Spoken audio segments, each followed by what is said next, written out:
Hey, it's Les from the TV Dudes. This week, I was lucky enough to chat with actress, writer, and director Stephanie Turner. Stephanie recently wrote, starred in, and made her directorial debut with the movie Justine, which hit Netflix on March 13th. You may also have seen her in shows such as CSI New York, Scorpion, What About Brian, Dirt over on FX Network, or Fox's Bones. We have a great chat about happy accidents, writing what you know, and much, much more. Hope you enjoy.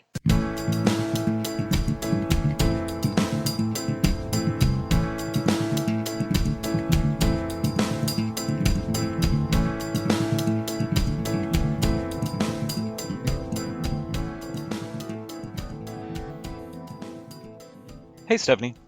Hi, Les. How are you? Doing great. Thanks so much for taking the time today. I really appreciate it. Uh, Yeah, thanks for having me on. so, in looking at your bio, I grew up outside of Dallas. Oh, you did? Yeah, and I know you moved when you were little, but I just love seeing connection for that particular area of Texas. Um, I know when I was a kid, I got asked a lot of dumb questions every summer vacation about, did we ride horses to school and stuff when you first got to Virginia? Was that what you ran into?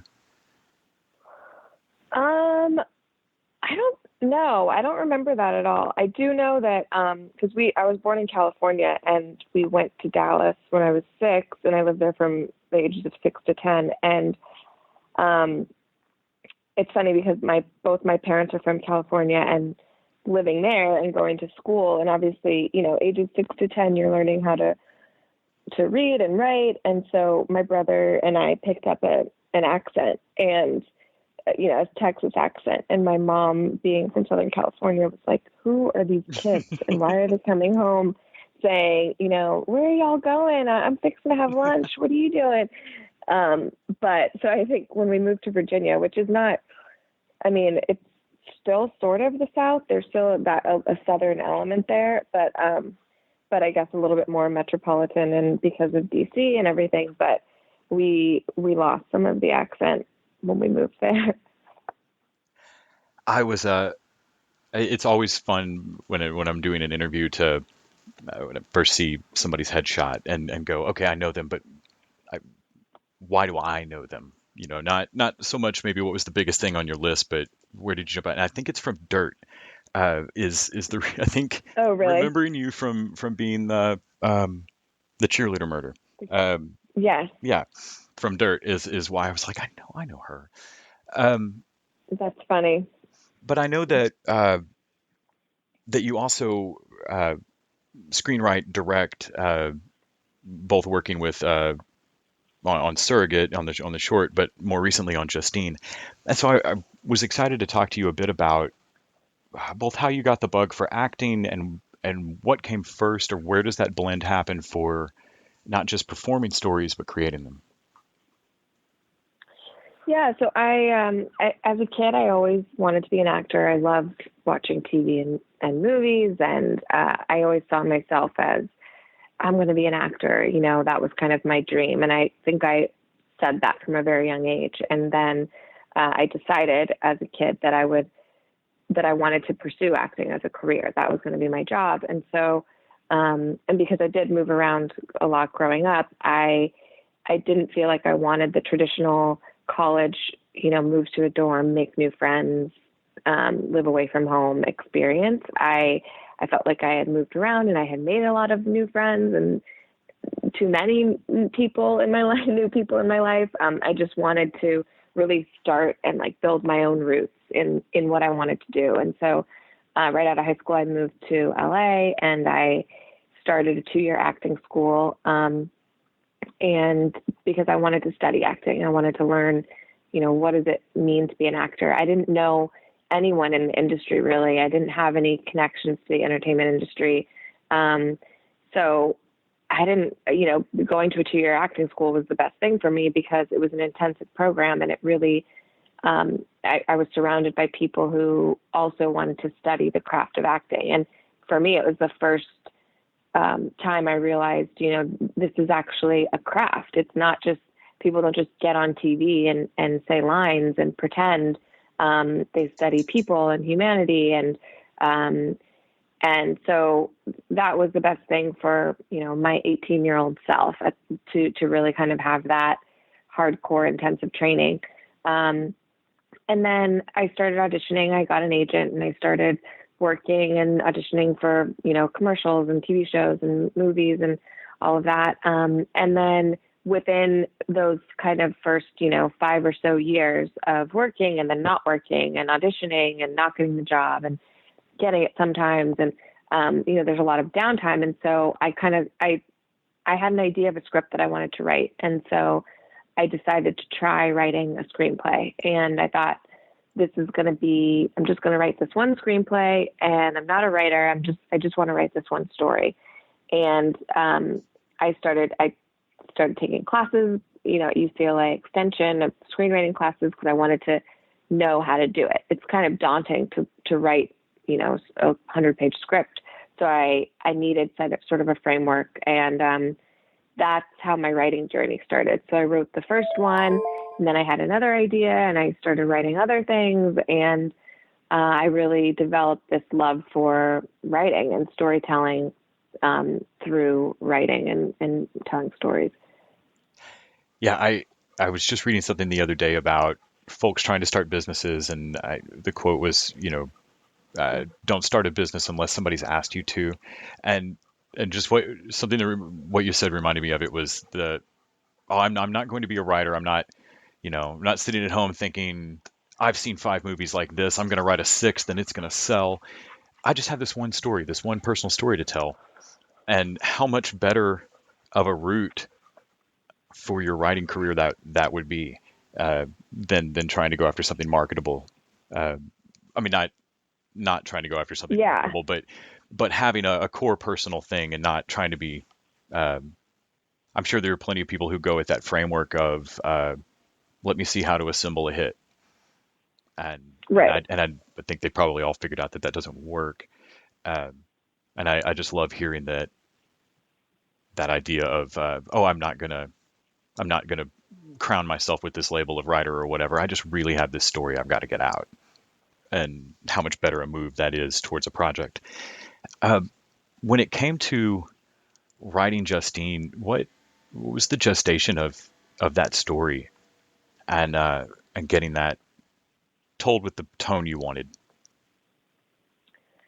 So the original idea was I had this kind of kernel of an idea of a relationship between what ended up being the Justine character and the Lisa character, but the idea of this young girl who everyone around her, her parents, all the adults in her life sort of sheltered her, and that she would come into contact with this caretaker who refused to shelter her in that same way, who sort of challenged the way that everybody else was treating her.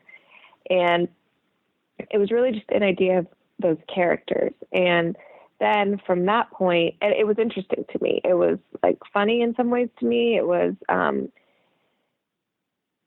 sort of not taboo, but just I liked that it rubbed people the wrong way, so that relationship is what kind of started it. And then I wanted to explore what that could be. So then I started to think, okay, who are the people? Who is the girl? Who is the woman? Where are they coming from? What are their families like? And then from that point, I think I always kind of go into my own experiences, and I think, what can I pull from or draw from? And so there's a lot of things that I experienced. For example, I used to be a nanny. I used to teach kids with disabilities. So I kind of pulled different elements of things from my life. My grandfather was a former Navy cook. So he kind of influenced the Papa Don character. And so, yeah, that's kind of how it all started to come together. And then, in terms of the tone, I think that's a good question. It's interesting in the script phase, because I had never made anything before, and because, people didn't really know me as as a celebrity.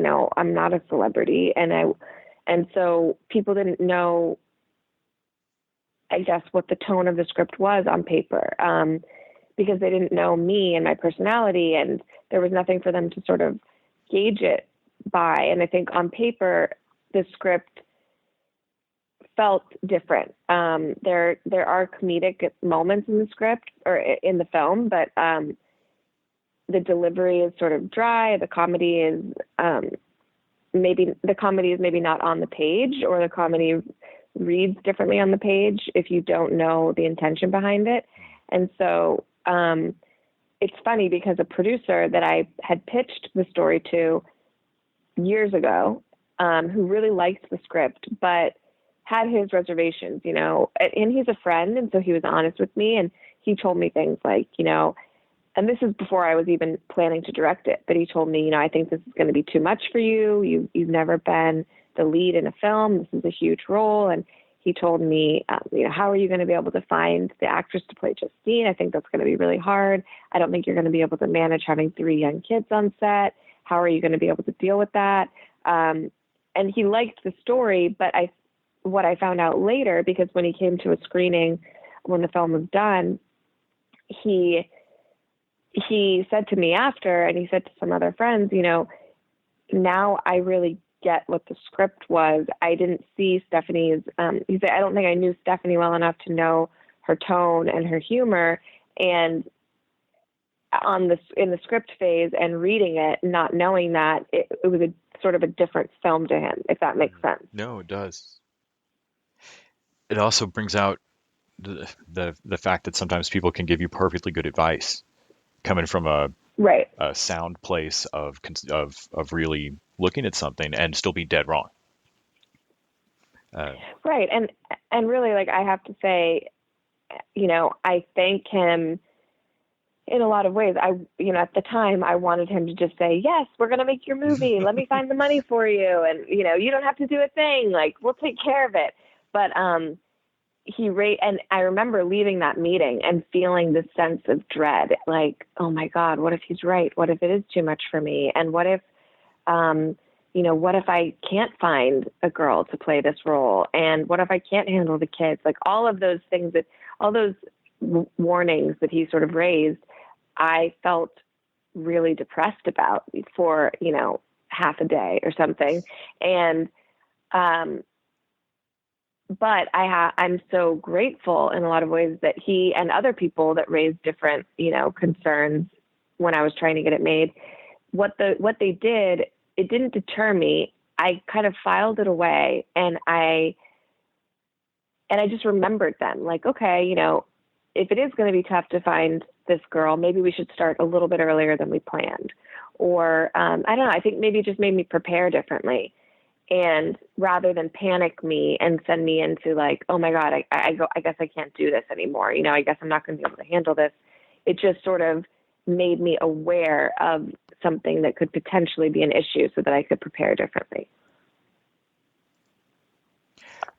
You had mentioned one of his concerns was the casting of Justine, and while I was, that one jumped out at me immediately of my gosh, how would you cast this kid? But just casting in general, did you find that helped inform or changed your perception of even your acting roles the next time you went out for an audition, or how you think about that process? How involved were you I would assume very involved in any film you both wrote and directed? In the casting. Mm-hmm. Yeah. I think it definitely gave me a peek sort of on the other side of casting that I hadn't had before. Just even in getting, because a lot as actors nowadays, we're getting asked to do self-tapes a lot, which, we put ourselves on tape and submit those tapes to casting. And I think there's a lot of pressure on actors to make the self-tape perfect. I mean, it gets a little insane where people are actually paying hundreds of dollars to go to these self-taping studios to have an audition put together, spending an hour in the studio, paying for the time, paying for someone to read the lines with them. And, most of the time you don't end up getting that job. So that's, Yeah. a couple $100 out of your pocket.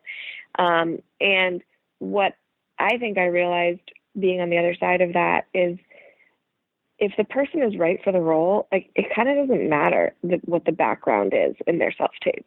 Like I think actors go to self taping studios because it's like, oh, they have this, this like paper backdrop that makes it look like a studio, like you're in a studio, and this and that, and like some of the actors we cast, and granted they were good, so that's why we cast them. But one woman was just taping herself in her kitchen. She was just sitting in her kitchen. You could see the microwave behind her. And as long as the video was clear and we could hear the lines, and it was obvious that like probably her kid or her husband or something was being the reader with her. And she got the job. And so I think that gave me some perspective as an actor. Like, just if you want to put pressure on yourself, put pressure on yourself to do a good job and to connect with the character. And don't worry about, if people can see like your dresser in the background of your self tape or, I don't know, I guess just don't go pay a bunch of money and for these auditions. And yeah, just in terms of like, I think going through the process of making a movie and, how empowering that has been just to be the creator of my own content and to see it through to the end, has, I think, taken some of the pressure off of my own auditions. Like I don't feel as much anymore that, that I'm going into these audition rooms hoping that someone gives me an opportunity to work, because now I've been able to create my own opportunities to work, and that's very empowering. Are there more personal stories you want to tell? More things that are just burning to get written? Yeah, I mean, I have another feature script that that is done that I'm in the process of putting together a production team on, and I have a half-hour kind of dramedy TV show that I'm working on that I would love to see on TV at some point. And I have ideas for the next scripts, so I just gotta keep going. I mean, that's what's for me. I said I had that one script idea, and I didn't, and I thought that would be it. And then after I finished that, I had another script idea, and so for me, I kind of try to follow when I have the idea, when I'm excited about it, because like you said earlier, you can't really force something, I don't think it will be good if you try to force something. So I'm just, even when I don't have an idea, I just kind of think like, okay, something will come soon. Whenever the next idea comes, that's when I'll start working on something else. And sure enough, at some point, a little nugget of an idea comes in, and then I just kind of start developing that and seeing where it takes me. You'd mentioned both a half-hour show feature films across different formats and the different writing styles or structures that they require. What do you see as the themes in your work? I mean, I know for me, when I write, there's a lot wrong in the world, but there's some wrongs that really bother me, and I keep seeing come up in my or some little conflicts that are always more interesting to me than others. What do you see as the common thread that sparks for you?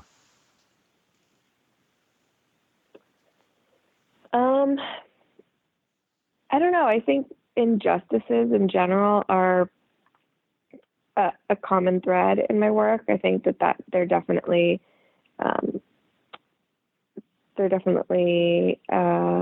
what's the word I'm looking for? Like explored in Justine in different ways, and so I think that's kind of at the core of that story, and probably presents itself in other stories of mine as well.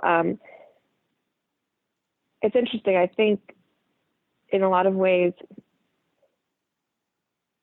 I feel like maybe my work is, or the topics that I'm exploring in my work are maybe like 10 years behind my real life, if that makes sense. Like, I think that a lot of the things that Lisa is dealing with or experiencing, or in Justine, and just some of the things that angered me as a person, that are explored in Justine, are things that I was really sort of angry and dealing with probably 10 to 15 years ago.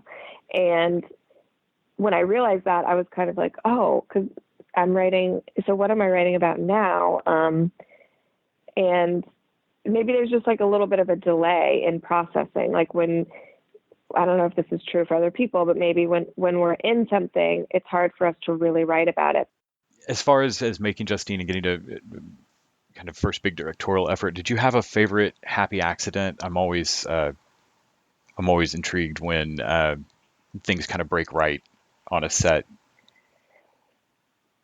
Um, yeah, actually, the first thing that came to mind when you said that was, there's a difficult scene in the movie where it's a scene where my character Lisa is braiding Justine's hair, and she's telling my character about her favorite soap opera that she watches with her mom, and then she uses a racial slur and sort of surprises my character, and we get into this conversation about racism. And because that was, so our actress who played Justine, her name is Daisy, she's so great, and she and her mom had worked on all the scenes, and she knew all of her lines, and she was really prepared, except for that scene, because she uses this bad word. She was, I think she was 8 at the time, and she didn't really practice that scene that much, because she was very uncomfortable with saying that word, and she thought that people would think she was mean or a bad person.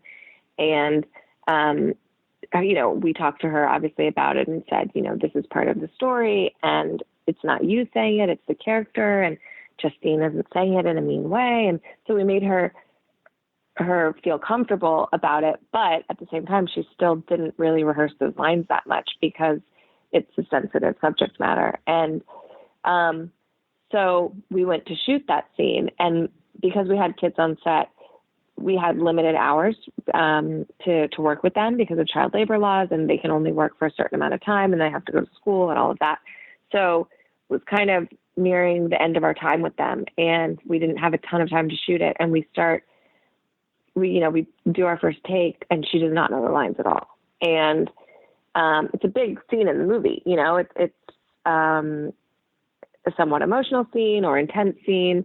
And so at that moment, I had to just sort of, I knew if we kept doing it and we kept trying to get her to be on the lines, that it just wasn't going to be good. It was going to look like she didn't know her lines. The performance wasn't going to be good. And I didn't want to put that pressure on her. I knew that it was just going to be too much. So I just, after maybe 1 or 2 takes, I just said, you know what, Daisy, don't worry about your lines.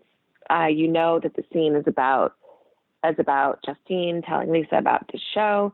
So you just tell me about the show. You can make up the names. You can say whatever you want to say.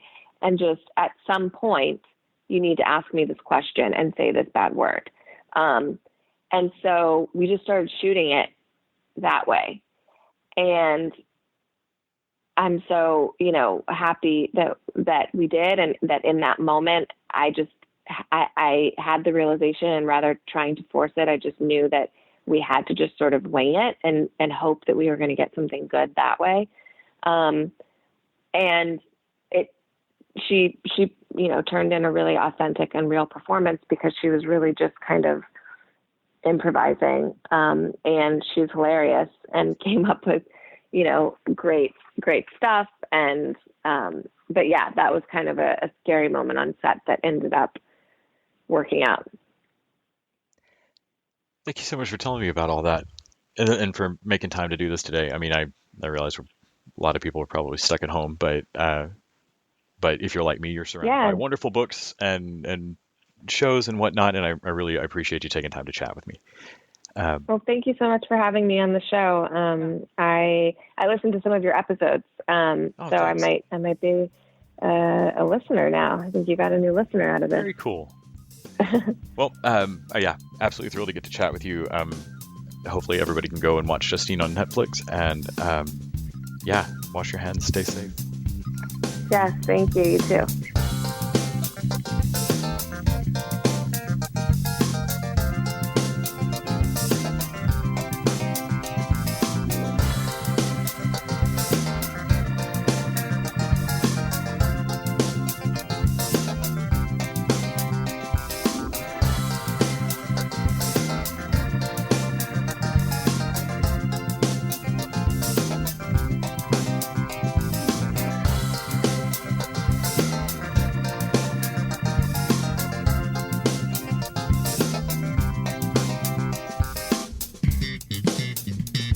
The TV Dudes is an independently run podcast out of Austin, Texas. We are exclusively listener supported.